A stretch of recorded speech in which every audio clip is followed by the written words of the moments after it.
بسم اللہ الرحمن الرحیم والصلاة والسلام علی سید الانبیاء والمرسلین نبینا محمد وآلہ وصحبہ اجمعین اما بعد۔ گزشتہ درس میں یہ پڑھا گیا تھا کہ عقل کی تعریف کیا ہے اور عقل کی اہمیت کیا ہے، اور اسی طرح یہ بھی پڑھا گیا تھا کہ عقل کی کتنی قسمیں ہیں۔ تو یہ تفصیل گزر چکی تھی کہ عقل کی دو قسمیں ہوتی ہیں، دو قسمیں ہیں، ایک ہے فطری عقل اور ایک ہے علم و تجربے والی عقل، اور دونوں عقل اسی وقت فائدہ دے سکتی ہیں جب ایک ساتھ دونوں مل جائے۔ جیسے مثال کے طور پر ایک انسان پاگل ہے، اس کے پاس فطری عقل نہیں ہے، فطری عقل نہیں ہے، آپ اس کو کچھ بھی یاد کرا دو، کچھ بھی رٹا دو تو اس کو وہ چیز فائدہ نہیں دے سکتی ہے۔ وہ عقل جو علم کے ذریعہ حاصل ہو رہی ہے اسے فائدہ نہیں دے سکتی، کیوں؟ اس کے پاس فطری جو عقل ہے وہ نہیں ہے۔ اور اسی طرح جس کے پاس فطری عقل ہو تو اس کو اگر علم و تجربے والی عقل نہ حاصل ہو تو بھی وہ فائدہ نہیں دے سکتی، وہ عقل فائدہ نہیں دے سکتی۔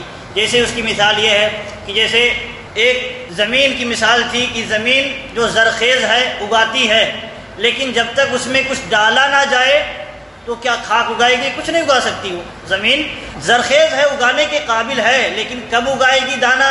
جب اس میں پانی ڈالا جائے گا، اس میں دانہ ڈالا جائے گا، بیج ڈالا جائے گا اور اس قابل بنایا جائے گا، جوت کر کے یا اس کی کھیتی کر کے اس قابل بنایا جائے گا کہ وہ اس بیج کو قبول کرے، تب وہ زمین اس چیز کو اگائے گی۔ تو ایسے ہی عقل ہے جو فطری عقل ہے، اگر اس فطری عقل کے اندر کچھ ڈالا نہ جائے تو وہ عقل فائدہ نہیں دے گی۔ جیسے مثال کے طور پر انسان بچہ پیدا ہوا ہے، جب تک اس کو سکھایا نہ جائے، اس کے پاس عقل ہے، جب تک اسے کچھ سکھایا نہ جائے، کچھ بتایا نہ جائے، کچھ سمجھایا نہ جائے، تب تک وہ نہ تو بول سکتا ہے نہ کوئی عقل کی بات کر سکتا ہے۔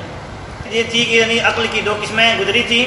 اس کے بعد امام ابن حبان رحمۃ اللہ علیہ کہتے ہیں کہ فالواجب علی العاقل ان یکون بما احیا عقلہ من الحکمۃ اکلف منہ بما احیا جسدہ من القوت لان قوت الاجسام المطاعم۔ بہت پیاری بات یہاں کہتے ہیں، بہت اہم بات کہتے ہیں کہ جیسے واجب عقل مند پر واجب ہے، عقل مند کے لیے ضروری ہے کہ جیسے اپنے جسم کو زندہ رکھنے کے لیے کھاتا پیتا ہے، اس سے کہیں زیادہ اس کو اس کے عقل کو زندہ رکھنے کے لیے ضروری ہے کہ جس سے وہ عقل زندہ رہتی ہے۔ جیسے علم ہے، حکمت ہے، روشنی، اس طرح کی چیزیں ہیں، اس کے ذریعے عقل زندہ رہتی ہے۔ تو عقل مند کے لیے واجب ہے کہ ایسی چیزوں کا زیادہ اہتمام کرے، کھانے پینے سے زیادہ اہتمام کرے۔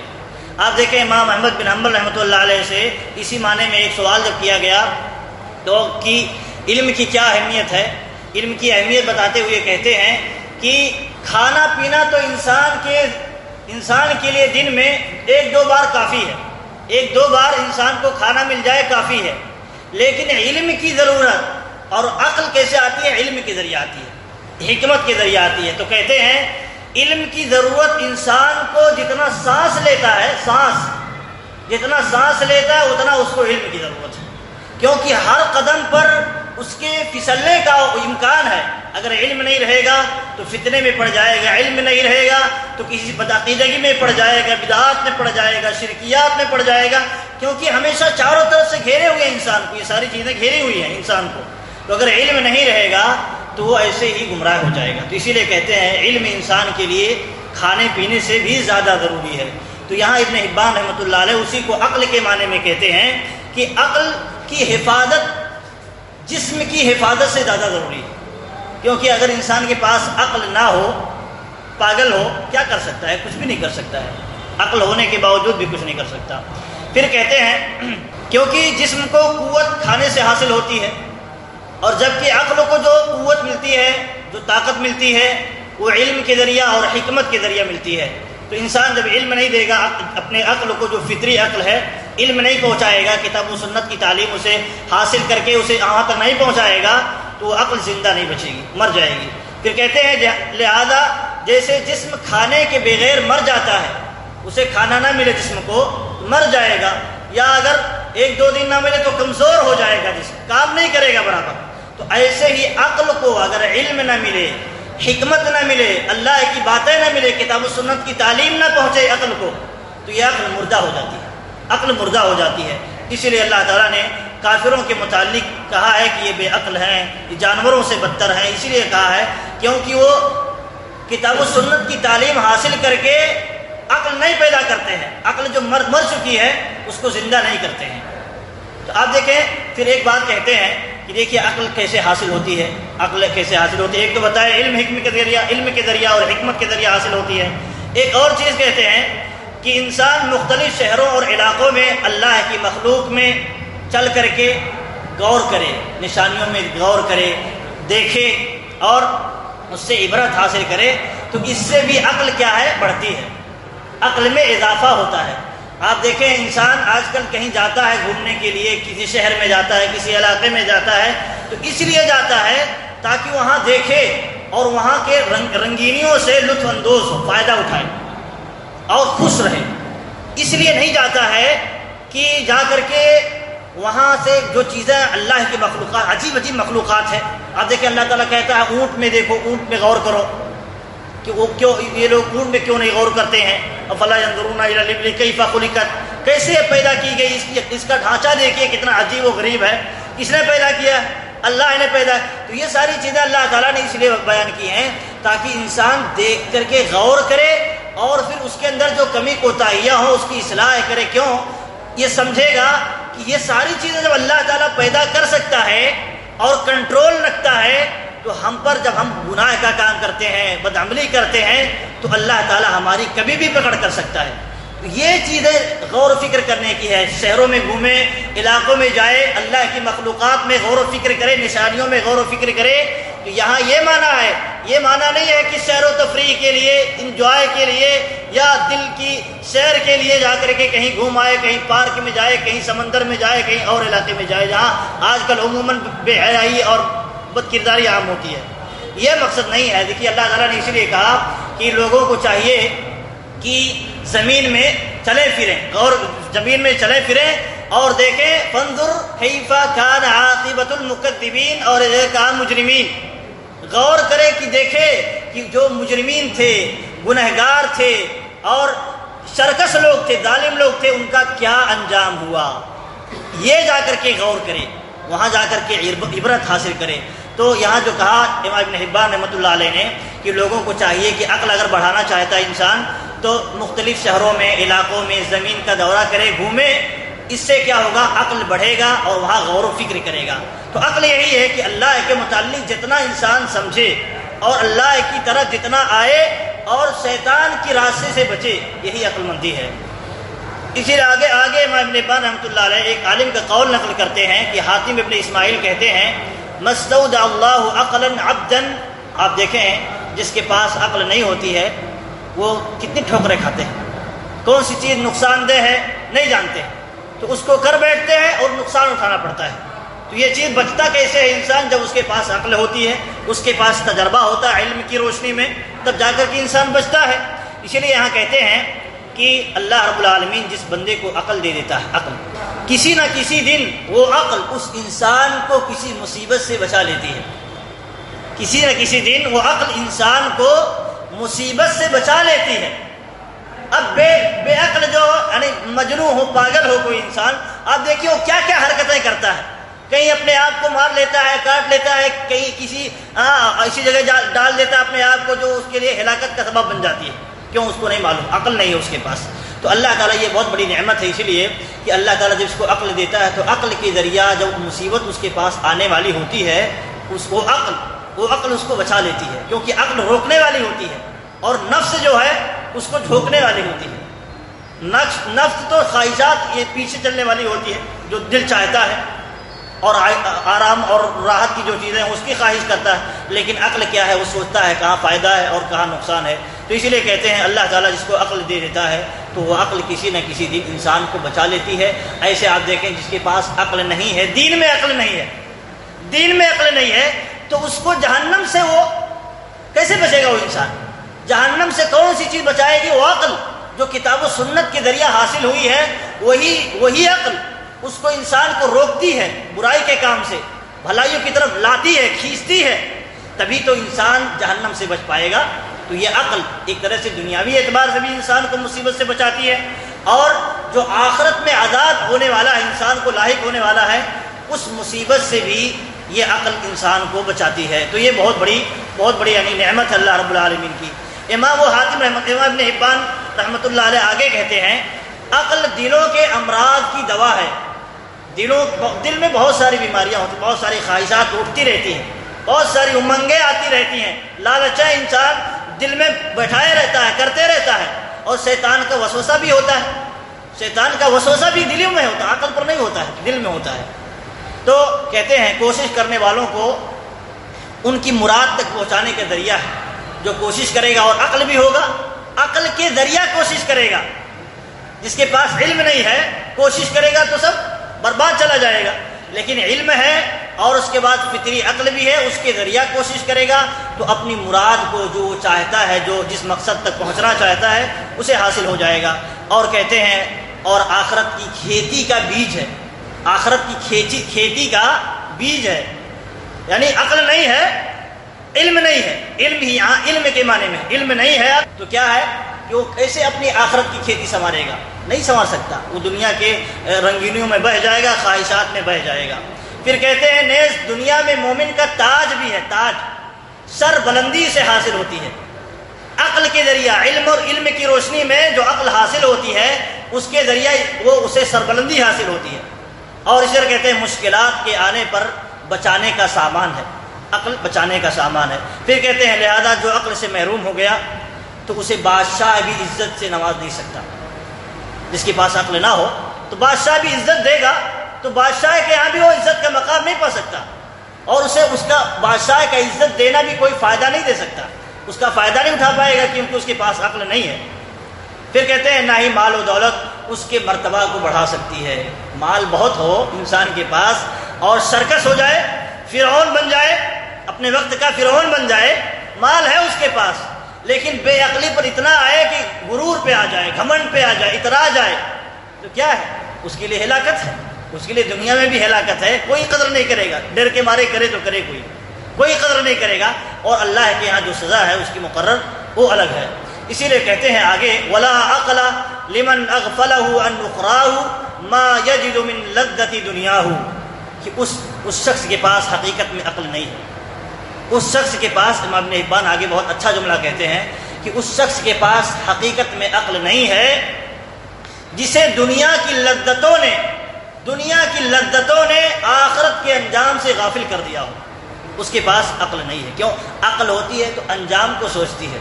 اب انسان کے پاس عقل نہیں ہوگی تو آخرت میں کیا انجام ہونے والا ہے نہیں سوچ سکے گا، اور جس کے پاس عقل ہے وہ سوچے گا انجام کیا ہونے والا ہے۔ تو اسی لیے کہتے ہیں اس کے پاس حقیقت میں عقل ہی نہیں جو آخرت کے انجام سے غافل ہو۔ پھر آگے فرماتے ہیں فَكَمَا أَنَّ أَشَدَّ الزَّمَانَةِ الْجَهْلِ كَذَلِكَ أَشَدُّ الْفَاقَةِ عَدْمُ اللَّقْ، کہتے ہیں کہ جیسے یعنی سب سے بڑی بیماری دنیا میں، سب سے بڑی بیماری کیا ہے؟ جہالت ہے۔ سب سے ہر بیماری سے بڑی بیماری جہالت، لیکن دیکھیں جہالت کا علاج کرنے کے لیے لوگ نہیں آتے ہیں، جہالت کی بیماری میں پھنسے بھی رہیں اس کے علاج کی کوشش نہیں کرتے ہیں۔ یہ سب سے بڑی بیماری ہے، کیونکہ اس کے ذریعہ انسان ہمیشہ کی جو آخرت کی جو کھیتی ہے، آخرت کا جو یعنی حساب کتاب کے بعد جو مقام ملنے والا ہے جنت و جہنم، اس کو صحیح نتیجے پر نہیں پہنچ سکتا، وہاں جنت حاصل نہیں کر سکتے جہالت کی موجودگی میں۔ تو آپ دیکھیں اسی لیے کہتے ہیں کہ جیسے جہالت سب سے بڑی بیماری ہے، تو اس بڑی بیماری ہے تو بیماری کا علاج جیسے ہم کرتے ہیں جسم کی بیماری کا، ایسے ہی جہالت کی بیماری کا علاج کرنا چاہیے، اور جہالت کی بیماری کا علاج کیا ہے؟ علم حاصل کیا جائے گا۔ اور کہتے ہیں ایسے ہی سب سے بڑی بیماری انسان کے جسم کی جو ہے وہ کیا ہے؟ عقل کا فقدان، عقل کا نہ ہونا۔ سب کچھ درست ہے اس کے باوجود بھی بے عقلی کی راہ پر جا رہا ہے، بے وقوفوں کی راہ اختیار کیے ہوئے ہے، تو کہتے ہیں یہ سب سے بڑی بیماری ہے۔ جیسے جہالت سب سے بڑی بیماری ہے، اسی طرح سب سے بڑا خسارہ جو ہے، خسارہ انسان کا جو ہے نقصان جو ہے وہ کیا ہے؟ عقل کا فقدان ہے، عقل کا نہ ہونا ہے۔ آگے کہتے ہیں کہ عقل اور ہوائے نفس ایک دوسرے کے دشمن ہوتے ہیں۔ عقل جو ہے یہ نفس سے ٹکراتی رہتی ہے اور نفس بھی عقل سے مقابلہ کرتا رہتا ہے۔ عقل کچھ کہتی ہے اور نفس کچھ اور کہتا ہے. تو آپ کہتے آگے کہتے ہیں عقل اور ہوائے نفس ایک دوسرے کے دشمن ہوتے ہیں، لہذا انسان پر واجب ہے. دشمن ہے تو کس کی سنے گا؟ اس کی دونوں دشمن ہیں، ایک دوسرے کے دونوں دشمن ہیں. لیکن اس وقت کہتے ہیں ایسی صورت میں جب دونوں دشمن ہیں اور دونوں اپنی اپنی بات رکھتے ہیں، عقل بھی اپنی بات رکھتا ہے اور نفس بھی اپنی بات رکھتی ہے، تو کہتے ہیں ایسی صورت میں انسان پر واجب ہے کہ اپنے عقل کا سپورٹ کرے، اپنے عقل کا سپورٹ کرے اور خواہشات نفس کو دباتا رہے، کچلتا رہے. کیوں؟ آگے ہم ایک قرآن کی آیت ہم یہاں پیش کرتے ہیں. اللہ رب العالمین نے فرمایا یوسف علیہ السلام کے بارے میں کہ وہ کہہ رہے تھے وَمَا أُبَرِّئُ نَفْسِي إِنَّ النَّفْسَ لَأَمَّارَةٌ بِالسُّوءِ. میں اپنے نفس کی پاکی نہیں بیان کرتا ہوں کہ میرے نفس کو مجھے بہت کنٹرول ہے اور میں برائیوں میں نہیں پھنسوں گا. یوسف علیہ السلام کا واقعہ مشہور ہے. تو اللہ تعالیٰ سے انہوں نے دعا کی تھی کہ اس مصیبت سے ہمیں بچا لے. اور انسان کا نفس بہتا رہتا ہے اور خواہشات امڑتی رہتی ہیں. تو اللہ یہاں کہا ان النفس لامارۃ بالسوء. نفس کیا ہے؟ برائی کی طرف ابھارتی رہتی ہے، برائی کی دعوت دیتی ہے. نفس برائی کی دعوت دیتی ہے اور عقل یہ فیصلہ کرتی ہے کون سی چیز اچھی ہے، کون سی چیز بری ہے، کون سی چیز فائدہ دینے والی ہے، کون سی چیز نقصان دینے والی ہے. لیکن دل یہ فیصلہ نہیں کرتا، اس کے پاس یہ استطاعت، وہ صرف بھڑکاتے رہتا ہے. جذباتی باتیں کون کرتے ہیں؟ جو دل سے کہتے ہیں، دماغ سے نہیں کرتے ہیں. تو اللہ تعالیٰ نے کہا کہ نفس برائی کی طرف ابھارنے والا ہوتا ہے. پھر کہتے ہیں آگے امام ابن حبان رحمۃ اللہ علیہ کہ جب کبھی انسان پر دو معاملے مشتبہ ہو جائیں، مطلب عقل اور نفس ٹکرا جائے، عقل کچھ اور کہے نفس کچھ اور کہے، تو اس معاملے سے اجتناب کریں، بچائیں جو اس کے ہوائے نفس کے مطابق ہو، جو دل کے موافق ہو، اس سے بچیں. عقل جو کہے اس کو تسلیم کریں. تو آج دیکھیں آج کا جو معاملہ ہے، آج عام کیا جاتا ہے، اتنے تیزی کے ساتھ عام کیا جاتا ہے، ٹیلی ویژنوں میں کتنا عام کیا جاتا ہے، بار بار یہ چیزیں دہرائی جاتی ہیں. انسان کو عقل کی نہیں سننی چاہیے، اپنے دل کی سننی چاہیے. یہ کیوں؟ ان کو بیوقوف بنا کر کے ان کا استعمال کرنا مقصود ہے. جب انسان عقل نہیں استعمال کرے گا تو کوئی بھی اس کو بیوقوف بنا سکتا ہے، کوئی بھی اس کو پٹی پڑھا سکتا ہے، کوئی بھی اس کا شکار کر سکتا ہے. تو اسی لیے دیکھیں اللہ رب العالمین نے قرآن کریم کے اندر بہت جگہوں پر ہوائے نفس کی پیروی سے منع کیا ہے، کتاب و سنت کی پیروی کا حکم دیا ہے اور خواہشات نفس کی پیروی سے منع فرمایا ہے. کئی جگہوں پر فرمایا. آپ دیکھیں ایک دلیل ہے وَلَوِ اتَّبَعَ الْحَقُّ أَهْوَاءَهُمْ لَفَسَدَتِ السَّمَاوَاتُ وَالْأَرْضُ وَمَنْ فِيهِنَّ بَلْ أَتَيْنَاهُمْ بِذِكْرِهِمْ فَهُمْ عَنْ ذِكْرِهِمْ مُعْرِضُونَ. کہتے ہیں اللہ رب العالمین فرماتا ہے کہ اگر یہ دنیا صرف خواہشات پر چلتی، سارے کے سارے خواہشات پر چلنے والے ہوتے، عقل کی بنیاد پر، علم کی بنیاد پر، اللہ تعالیٰ کی ہدایت کی بنیاد پر چلنے والے دنیا میں نہ ہوتے، تو یہ آسمان اور یہ زمین کیا ہے؟ سب فساد مچ جاتا ہے اس کے اندر، یہ سب خراب ہو جاتے، برباد ہو جاتے، فساد مچ جاتا ہے اس میں. آپ دیکھیں یہ بہت بڑی نعمت ہے کہ یہ سب ٹکا ہوا ہے. تو کیوں؟ اللہ تعالیٰ کے حکم کی یہاں تنفیذ ہو رہی ہے، کہیں نہ کہیں کسی نہ کسی شکل میں اللہ کی عبادت ہو رہی ہے، اللہ کے حکم کے مطابق چلا جا رہا ہے، اس لیے دنیا بچی ہوئی ہے. ورنہ اللہ رب العالمین آسمان بھی خراب ہو جائے گا، فساد کا شکار ہو جائے گا، اور زمین بھی فساد کا شکار ہو جائے گی. پھر آگے فرمایا جو کچھ زمین میں ہے وہ بھی سب ختم ہو جائیں گے، سب برباد ہو جائیں گے. پھر آگے کہتا ہے اللہ تعالیٰ ان کے پاس، لوگوں کے پاس میرا ذکر آ گیا ہے، ان کا ذکر یعنی قرآن آ گیا ہے، دلیلیں آ گئی ہیں، اس کے باوجود بھی ان کی بیوقوفی کی حالت یہ ہے کہ اس سے اعراض کرتے ہیں، منہ موڑتے ہیں. تو آپ دیکھیں اللہ تعالیٰ نے خواہشات نفس کے مطابق چلنے سے کہا کہ فساد مچے گا دنیا کے اندر، آسمان و زمین میں فساد مچ جائے گا. اور اگر کتاب و سنت کی بات مانتے ہیں، اس کے مطابق چلتے ہیں، علم کی روشنی میں چلتے ہیں، عقل کی بنیاد پر چلتے ہیں، تب فساد سے آپ بچے رہیں گے. آگے اللہ تعالیٰ نے فرمایا ایک دوسری آیت میں کہ اس شخص سے بڑا گمراہ کون ہے؟ اس شخص سے بڑا گمراہ کون ہے جو اپنے خواہشات کی سنتا ہے، ہدایت آنے کے باوجود بھی. اس شخص سے بڑا گمراہ کون ہے؟ کون ہو سکتا ہے؟ کوئی گمراہ نہیں ہو سکتا اس شخص سے بڑا. تو اس طرح کی بہت ساری آیتیں اللہ رب العالمین نے بیان فرمائی ہیں. اور دیکھیے اللہ رب العالمین نے اس کی فضیلت بیان کی کہ ہوائے نفس کو دبائے رکھو اور عقل کا استعمال کرو، کتاب و سنت کے مطابق جو عقل حاصل ہوتی ہے اس کے مطابق زندگی گزارو. تو اس کا ایک بہت فائدہ دیا اللہ رب فائدہ بیان فرمایا وَأَمَّا مَنْ خَافَ مَقَامَ رَبِّهِ وَنَهَى النَّفْسَ عَنِ الْهَوَىٰ، کہ جو انسان اللہ رب العالمین کے سامنے کھڑے ہونے سے ڈر جائے، کھڑے ہونے سے کہ ہمیں جواب دینا ہوگا، جواب دینا ہوگا تو ڈرے، یہاں دنیا کے اندر ڈرے اور کچھ عمل کرے اس کے لیے۔ وَنَهَى النَّفْسَ عَنِ الْهَوَىٰ، جب ڈرے گا تو اس کا کام کیا ہے کہ اپنے نفس کو جو خواہشات ہیں اور بھڑکتی رہتی ہیں اس کو منع کرے، اس کو کنٹرول کرے۔ تو کیا اس کے لیے اللہ رب العالمین نے کہا اس کے لیے 2 جنتیں ہیں، اس کے لیے 2 جنتوں کی خوشخبری ہے۔ آپ دیکھیں، لیکن جو اپنے آپ کو اس کے تابع کر دیتا ہے وہ گمراہ ہے، اور اس کے لیے جو سزائیں مقرر ہے وہ الگ ہے۔ جو خواہشات، اس کو ہوا کیوں کہتے ہیں؟ ہوائے نفس بولتے ہیں عربی میں، ہوائے نفس، ہوا بولتے ہیں الہوا۔ اللہ رب العالمین نے بھی ہوا کا استعمال کیا ہے، وَنَهَى النَّفْسَ عَنِ الْهَوَىٰ، ہوا کو کنٹرول کرے، منع کرے۔ تو اس کو ہوا کیوں کہا جاتا ہے؟ امام شعبی رحمۃ اللہ علیہ بہت بڑے عالم ہیں، وہ کہتے ہیں کہ ہوا کو انما سمیت الاہواء لانها تہوی بصاحبها فی النار۔ خواہشات یا ہوا کو، یہ جو ہوا ہے اس کو ہوا اس لیے کہا جاتا ہے کیونکہ یہ ہوا یہی بھی مطلب ہوتا ہے گرانا کسی چیز کو، تو یہ ہوا انسان کو جہنم میں گرا دے گی، جہنم میں گرا دینے والی ہے، اسی لیے اس کو ہوا کہا جاتا ہے، ہوا۔ تو آپ دیکھیں اگر ہوا کے مطابق، خواہشات کے مطابق انسان چلے گا، صرف دل کی سنے گا، تو جہنم میں اس کا جانا یقینی ہے، نہیں بچا سکتا کوئی اس کو۔ اور اسی طرح آپ دیکھیں بہت سارے سلف صالحین کہتے تھے اشد الجہاد جہاد الہوا، سب سے شدید جو جہاد ہے، آج جہاد کرتے ہیں، نبی صلی اللہ علیہ وسلم نے بھی کہا جہاد پہلے کیا ہے، وہ اپنے آپ کی برائی سے روکے، اور ہجرت کیا ہے، جہاں اس طرح نہیں کر سکتا جہاد، تو اس کے لیے سب سے بڑا جہاد یہی ہے کہ اپنے نفس پر کنٹرول کرے، اور سب سے بڑی ہجرت کیا ہے، برائی کو چھوڑ دے۔ ہجرت کا مطلب چھوڑنا، کسی جگہ کو چھوڑنا، اور یہاں برائی کو چھوڑنا ہے، یہ بھی ہجرت اللہ کے نبی صلی اللہ علیہ وسلم نے قرار دیا ہے۔ تو آپ دیکھیں سلف صالحین کہتے تھے سب سے شدید جہاد، سب سے سخت جہاد کیا ہے، نفس کا جہاد ہے۔ تو انسان کو چاہیے کہ ہمیشہ اپنے نفس کے ساتھ جہاد کرتا رہے۔ کیوں؟ یہ اگر آپ کو بہکا جائے گا، آپ کو گمراہ کر دے گا، تو آپ کسی دشمن سے مقابلہ بھی نہیں کر پائیں گے، نہیں کر سکتے، کمزور ہو جائیں گے۔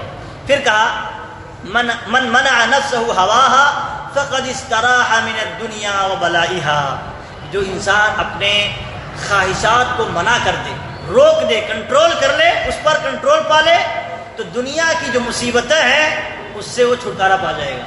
انسان کیوں پریشان رہتا ہے؟ ہمیشہ پریشانی رہتا ہے، کیوں؟ وہ دنیا کو سب کچھ سمجھ لیتا ہے اور خواہشات کے پیچھے چلتا ہے، کیا فائدہ ہوگا کیا نقصان ہوگا نہیں سوچتا ہے، صرف اس کا دل کیا کہہ رہا ہے، اس کی نفس کیا کہہ رہی ہے، اسی کے پیچھے بھاگتا رہتا ہے۔ تو اسی لیے وہ پریشان رہتا ہے، چھوٹی پریشانی کو بہت بڑی پریشانی، بہت بڑی مصیبت سمجھتا ہے، بہت بڑی آفت سمجھتا ہے۔ لیکن جس کے پاس عقل ہوتی ہے، کہتے ہیں جو کنٹرول کرتا ہے اپنے عقل کے ذریعہ، دل پر کنٹرول کرتا ہے، تو دنیا کی ساری مشکلات میں وہ راحت محسوس کرتا ہے۔ آپ دیکھیں اسی لیے اللہ کے نبی صلی اللہ علیہ وسلم نے فرمایا کہ مومن کا معاملہ بڑا عجیب ہوتا ہے، اسے کچھ نعمت لاحق ہوتی ہے تو شکر ادا کرتا ہے، اگر کوئی مصیبت لاحق ہوتی ہے تو صبر کرتا ہے، اور اس کے لیے دونوں بہتر ہوتا ہے، صبر کرے گا تب بھی اس کے لیے جنت، شکر ادا کرے گا تب بھی جنت، دونوں حالتوں میں جنت ہے۔ اور اگر صبر نہیں کرے گا تو اس کا کیا فائدہ ہونے والا ہے، کچھ ملنے والا ہے؟ دنیا میں بھی وہی چیز مل سکتی ہے، کوئی مصیبت آئی تو دور مصیبت ہو سکتی ہے جب اللہ تعالیٰ چاہے گا، اللہ تعالیٰ چاہے گا تو ہم سپرد کر دیں اللہ تعالیٰ کو اور صبر کر جائے تو فائدہ ہی فائدہ، دنیا میں بھی فائدہ، آخرت میں بھی فائدہ ہے۔ ایسے ہی آگے کہتے ہیں ومن کان محفوظا ومعافا من اذاها، کہ جو انسان اپنے نفس کو کنٹرول کر لے گا وہ دنیا کے اندر بڑی بڑی مصیبتوں سے محفوظ ہو جائے گا، اپنے آپ کو عافیت میں رکھ لے گا۔ اور آگے اسی طرح کہتے ہیں الہوا شریک العمی، اس طرح دوسرے عالم کہتے ہیں الہوا شریک العمی، یہ دل کی جو خواہشات ہوتی ہیں یہ اندھوں کی طرح ہوتی ہے، اندھاپن جیسے ہوتا ہے، کچھ اسے نظر نہیں آتا ہے، ایسے ہی دل کی خواہشات کو بھی کچھ نظر نہیں آتا ہے، نفع نقصان نظر نہیں آتا ہے، بس یہ امڑتی رہتی ہے اور چاہتی ہے ایسا ہونا چاہیے، یہ دل، یہ نفس جو ہے اس طرح چاہتا رہتا ہے، خواہش کرتا رہتا ہے۔ تو اسی لیے یہاں یہ بتانا مقصود ہے کہ آپ جب اندھے ہوتے ہو تو کسی کے سہارے چلتے ہو، تو آپ یعنی اندھے ہو تو ایسا نہیں کہ بس جو نظر آیا چلتے رہے بغیر کسی سہارے کی، ٹٹول کے، نہیں، ایسا نہیں ہوتا ہے، ذرا سے بھی عقل ہوتی ہے تو کچھ سہارے سے چلتا ہے تاکہ کہیں خطرہ نہ ہو جائے۔ تو ایسے ہی دل جو ہے اس کے سہارے کے لیے کیا ہے، اللہ تعالیٰ نے عقل بنایا ہے۔ تو اگر یہ عقل کے سہارے نہیں چلے گا، یہ نفس نہیں چلے گا، تو انسان ہر جگہ ٹھوکریں کھاتا رہے گا، ہر جگہ ٹھوکریں کھاتا رہے گا، اور آخرت کی جو ٹھوکر ہے بہت بڑی ٹھوکر اس کا بھی شکار ہو جائے گا۔ تو یہ چند باتیں تھیں جو عقل کے متعلق تھیں، اور عقل کی جو یعنی عقل اگر جس کے اندر ہوتی ہے تو اس کا فائدہ کیا ہوتا ہے، اور عقل نہ ہو تو اس کا نقصان کیا ہوتا ہے۔ آئندہ انشاءاللہ عقل مندوں کی صفات کیا ہیں، کون عقل مند ہے، کون بیوقوف، اس کی صفات بھی بیان کی گئی ہیں، وہ انشاءاللہ ذکر کیا جائے گا۔ اللہ رب العالمین سے دعا ہے کہ اللہ رب العالمین ہمیں سیکھنے، سمجھنے اور اس کے مطابق عمل کرنے کی توفیق عطا فرمائے۔ آمین۔ وآخر دعوانا الحمدللہ رب العالمین۔